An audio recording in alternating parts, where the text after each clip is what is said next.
Welcome back to Breaking Black Podcast. You're back with your host, Tina G, and my gorgeous co-host, Janine Hartmann. Today's episode topic is going to be double standards. So we're going to get into a little discussion about the differences between the double standards between men and women. Janine, I know you've probably had your share of experiences. I know I definitely have, with things kind of being looked at as being acceptable whenever a man does it. But simultaneously, there's been an issue raised whenever a woman does it. Absolutely. And it always happens when I'm in a position of power. So I remember when I first noticed it, with me, it was I got a big promotion at work and it came out of nowhere. I wasn't expecting it. And I was like, oh, okay, that's fine. And I noticed that a lot of the male workers that I was working with before, when I was working in the same level with them, it was all kiki and and all this, that, or whatnot. As soon as I got in power, oh, they flipped, they folded.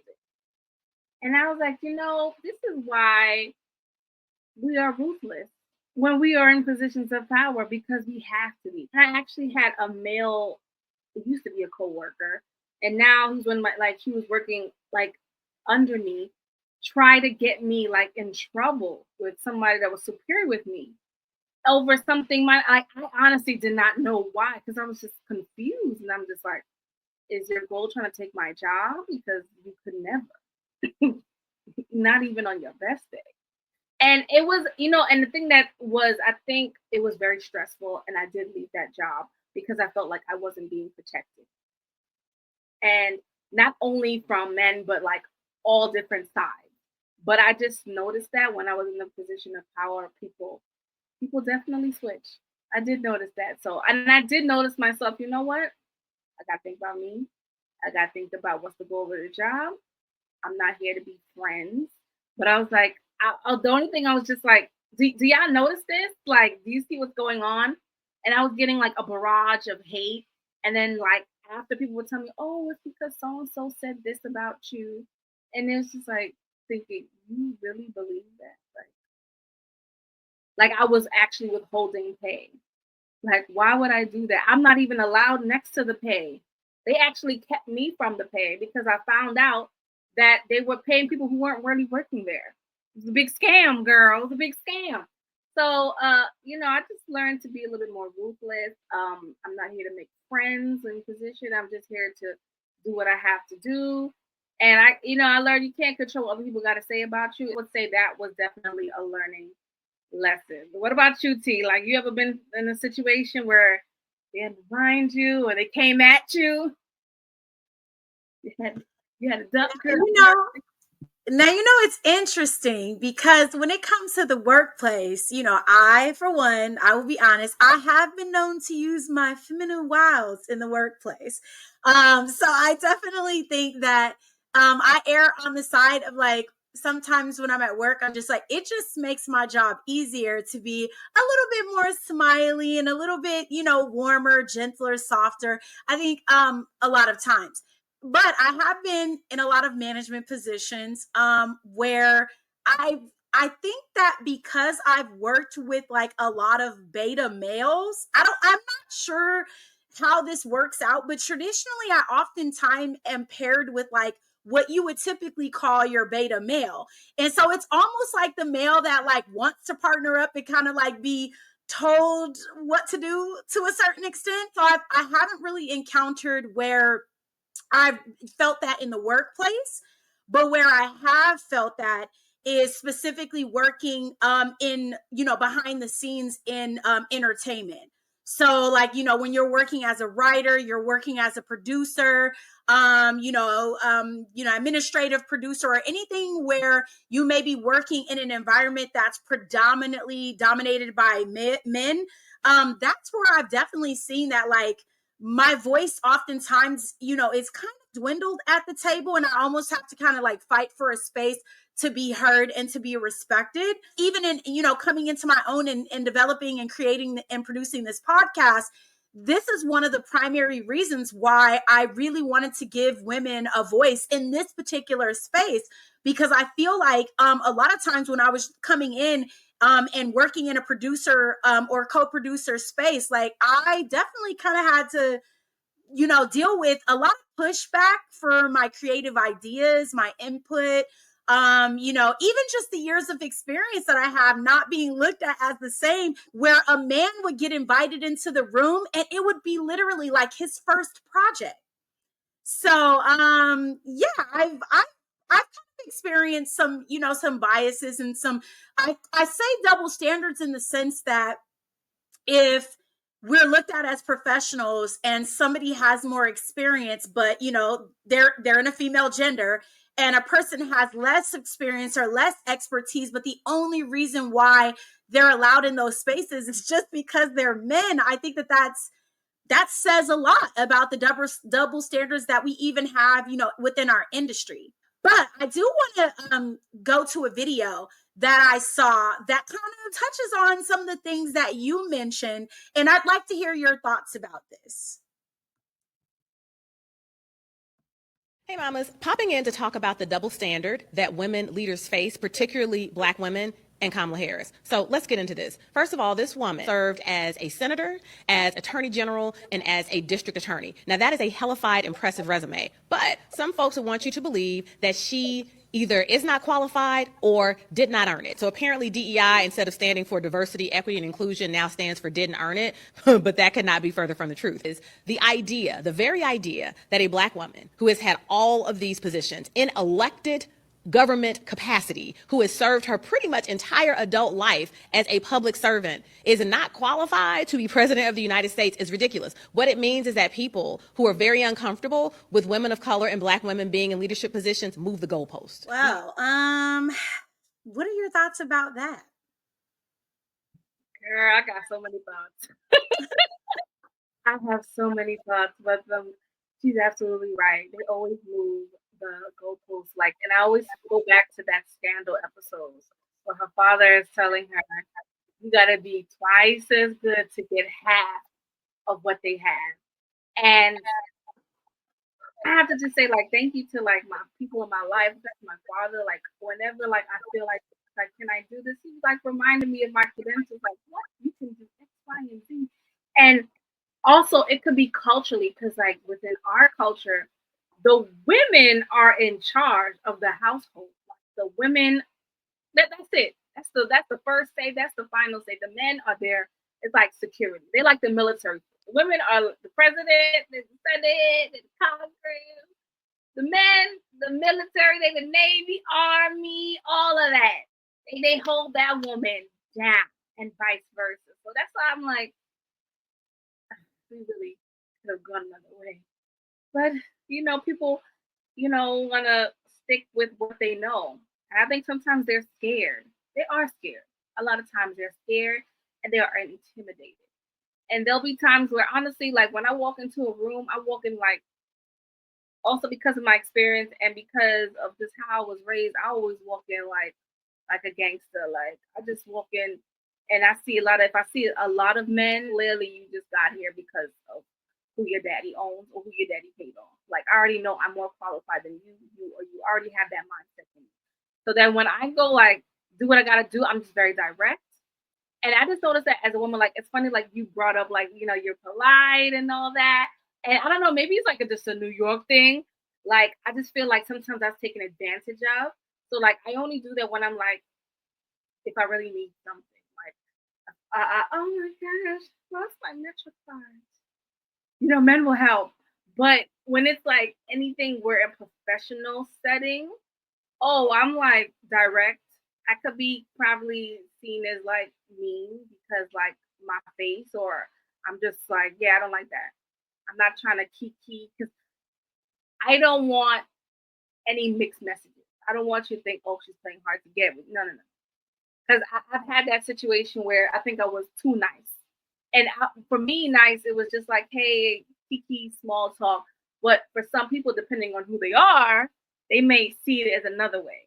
And then, when you're a woman, it just feels like I get that point where it might just seem like in their mind, like it seemed like as flirting, or it just seems like, oh, to calm down. It's like, no, no, no, no. This is who I am.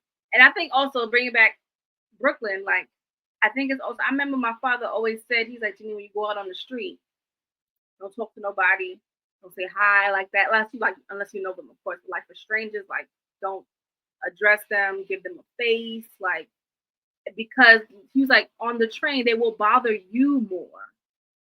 They will come for you more. And I will never forget that. And he's absolutely right. There was so many times where I have been approached and it's just like, don't talk to me, son. Like, I will give you a face.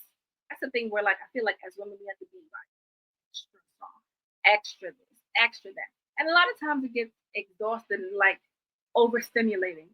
Turn it off. Like, and I know T, like, there's some times where you get overstimulated. Like, is there something that you do to get yourself back on track when it's just like, you know what? I gotta handle this, or I just need a second for myself.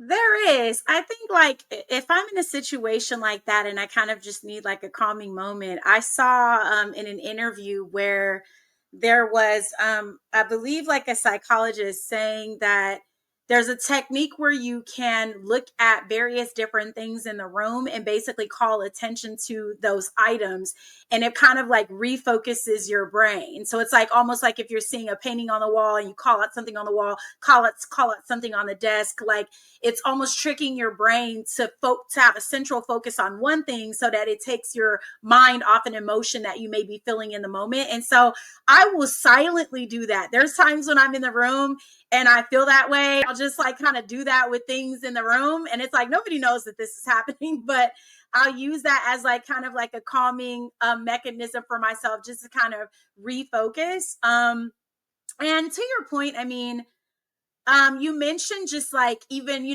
there's things like us speaking in a milder manner, or, smiling more, or being a little bit more, giddy and things of that nature. It almost like to disarm, right? And kind of be seen as more acceptable with men when there is, when we are leading with our femininity. And so, to some extent, I embrace parts of that and I'm comfortable with certain ideas surrounding that.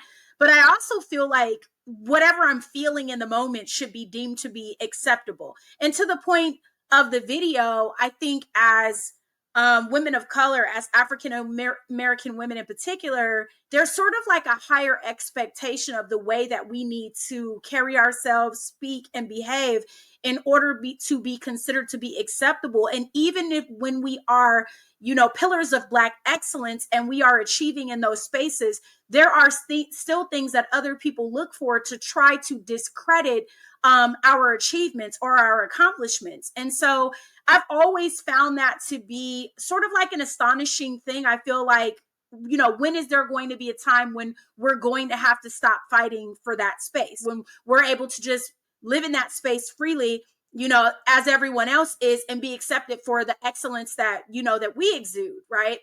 So that's part of that dichotomy in terms of, looking at double standards.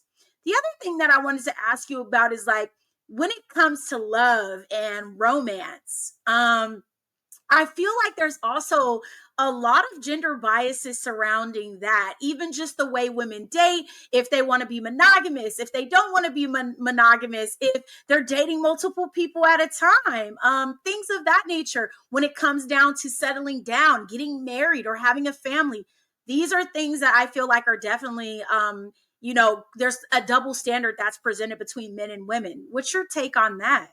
Oh, definitely. You definitely get a double standard, especially like how you're judged.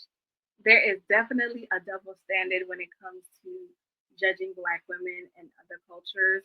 And a lot of it comes like I see it in the media, especially like right now when there was like a Black female like entertainer that is pregnant, like without marriage on the table, they condemn her. But you have like white celebrities who have not been married, who have multiple kids by multiple people, and it's accepted. It's fine. Or if they go from marriage to marriage to marriage, that's fine. It's okay. They're finding themselves.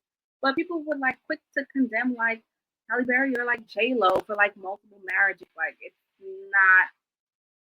not fair, and it is very exhausting. And it's to the point where I'm just like, F it, dude. you. People gonna judge. People gonna judge you regardless. Beyonce, they judge her. Why she married Jay? Why did this? Why did that? Rihanna, why she's not married? She has all these kids. I want to be married too. I'm a billionaire. No, leave me alone. Pay your bills. So and I'm not gonna lie. Even when you were, I'm sure we're like put this in our head about like how we have to be, and I don't know like how the other cultures, but it's just like we just get so much flack, and sometimes it just feels like we're unsupported. So instead, like just right now, give a little grace to your black queens and give them a little bit of love and give them a little support. And sometimes even for us, we gotta give each other support, each other love, because we could have had a like female president. This black one would have wore silk press to the inauguration, would have snuck up in there. I would have got up in there to you, girl. We gotta get up in there. Had the nice little suit in the pearl, maybe some sneakers, because Kamala looked like she was gonna rock some Nikes out there to the inauguration. Squabble up. You never know. All right, sway. 1, 2, 1, 2, 1, 2, 1, 2. Now cross. All right, there we go. What? There we go. But people just, they rather hire a convicted felon.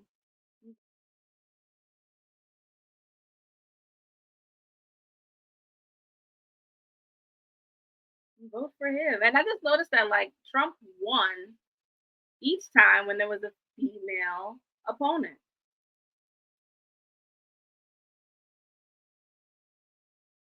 So I wonder if he would have gone against a man, would he even won this time? Or it should have point. I think it also shows a society, regardless, they're gonna always try to aim for a man. Like it's just that patriarchy. Like, they're just gonna venture over to what they've been comfortable with instead of something new, somebody younger, somebody fresh, new idea. We're definitely living in a patriarchal society still. I mean, it's true.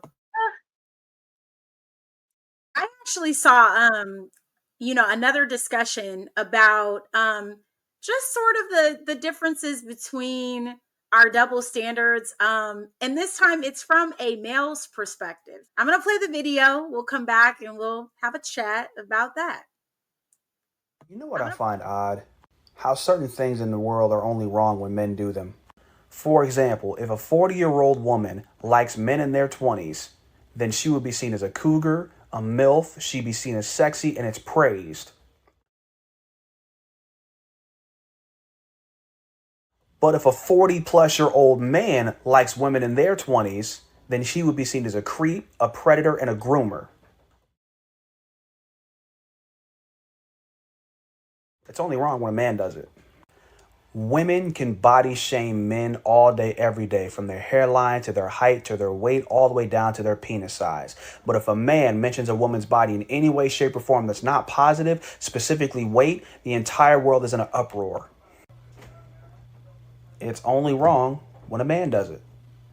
A woman can set boundaries in a relationship and say, I do not like this. I have a problem when you do this. If you do not stop doing this, it is going to be an issue with me. And she's praised for standing up for herself. But if a man were to set those same exact boundaries and say, I don't like this. I have a problem when you do this. If you keep doing this, it's going to be an issue for me. He's seen as controlling or insecure. It's only wrong when a man does it. And this is the one I've been seeing the most. A woman can spend all the amount of time she wants with her friends. Y'all can go over each other's houses. Y'all can bring her over to your house. Y'all can go on road trips together. Y'all can plan trips out the country together. Y'all get your hair done, nails done, everything did. And men don't say a word when you with your friends. But let a man spend too much time with his friends that you're not comfortable with, and all of a sudden y'all think he's emotionally attached to his friends and basically call him gay. So let me get this straight. You all can plan a trip and go outside the country for a week and have a great time, spend every day together doing a whole bunch of activities, having girl time. But if I'm at this house an hour longer than you think I should be, you think I'm in love with this nigga? It's only wrong when a man does it. Well, now there is so much that I would like to say about this. This is loaded for so many reasons. Now, I have to say, I'm going to give this to the men. I agree with probably about 70% of the things that he said in the beginning. What I disagree with is the part where he talked about setting expectations in the relationship, and addressing boundaries in the relationship, and then also just like what it's like to have your downtime or your quality time with your girlfriends and your friends, because I feel like those two things in particular are things that both genders, are entitled to address. And I also feel like they're both entitled to, kind of having those personal spaces or that me time, where they get to, kind of be an individual and going out with their friends, taking trips with their friends, or having a guy's night out or a ladies' night out or whatever it may be. And I do feel like that's something that we universally kind of accept on both sides. I disagree with him in that sense. He said a lot. Do you have any thoughts on, some of the sentiments that he expressed? Well, the first thing I was like, why did Tina put this man on my screen? And then the second thing is just, I don't know where he's getting this information from. That guy sounds like he's coming from a place of hurt, like it's more reaction. And honestly, when it comes to male and female, and I'm going to use my experience, I can't really speak on the experience of a black man. I can only speak on my experience as a black woman. However, I have seen the difference in how we are raised by gender. Like women are taught to be more independent, to work more as a team. Like when I have a all girls like dance team, they really govern themselves. When it comes to males, I always have to step in and I always have to add order. They do whatever they want. And I'm not just saying like all men, but I'm just saying when it comes to him giving critiques for the cougar thing, I have seen women get critiqued for other options that men don't. For example, for women, yeah, if you are an older woman dating a younger man, like really honestly, I don't know anybody who is actually like a black woman that is like actually getting praised for dating a younger man. It's always seemed as shame. Like I understand, I've seen white women get praised. So that's something that maybe I don't know if that's where I disconnect from me, because I know if I were to do it, it will be like if I get to that age and like I will to date a younger man, it'll be like I'll be condemned. But I know for like another female that is white or different race, they probably will get praise. So I feel like I feel like it's like rage baiting, honestly, like clickbaiting. And but I understand, like I respect his opinion, but honestly, like it was just giving reaction. And maybe that's the petty side of me because I was just like, let me tune this man out. But I understand like relationships, but like I said, like I think that goes to another thing. When you are getting critiques, a lot of times when people are saying this, that, and whatnot, I'm like, who is saying these things? Oh, comments in social media. Why are you listening to comments? Who's commenting? Are these people like Are these strangers?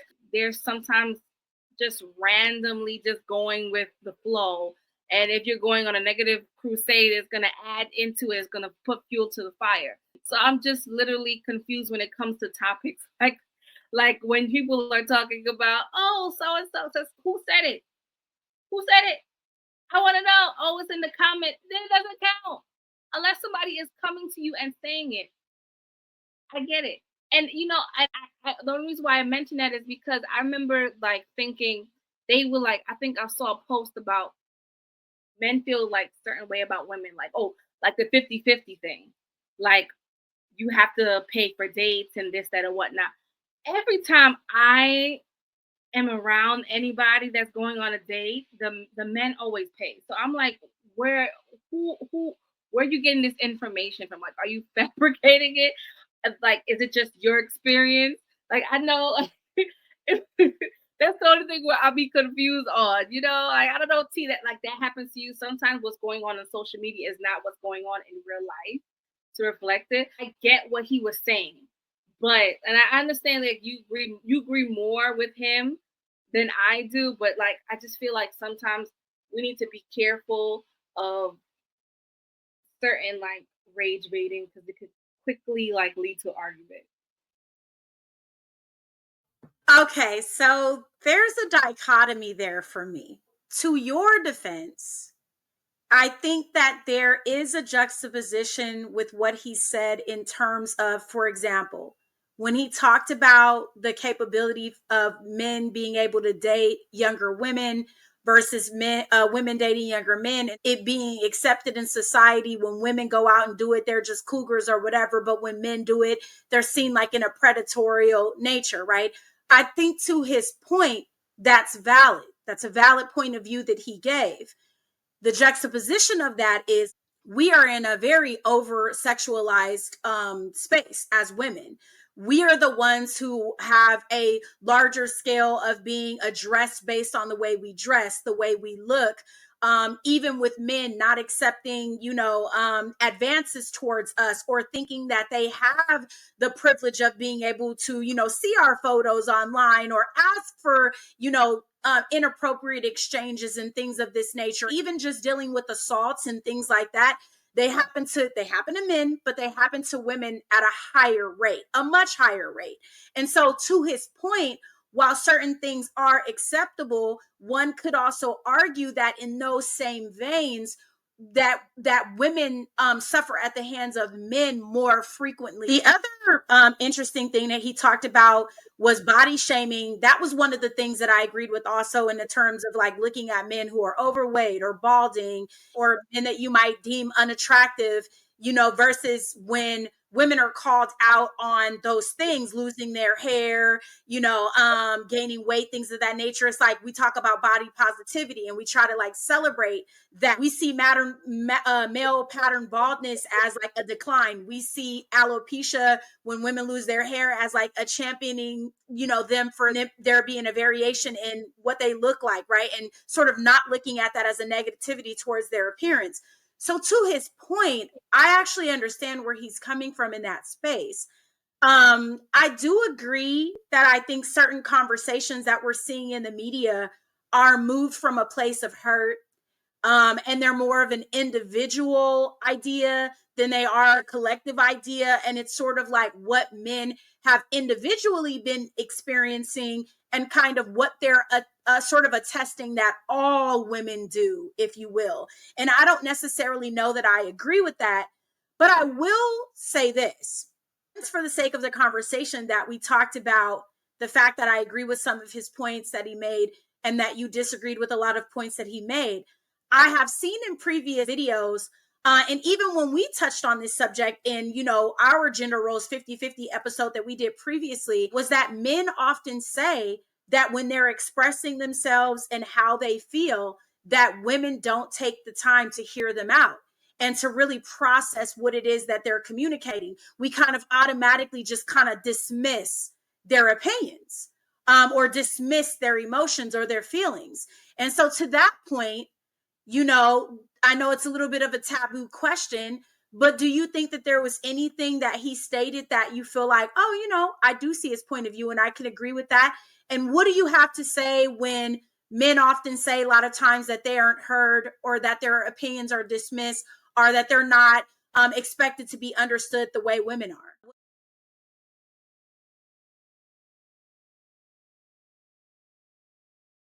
We'll be talking about this again in the future. I've been here with your host, Tina G, and my co host, Janine Hartmann.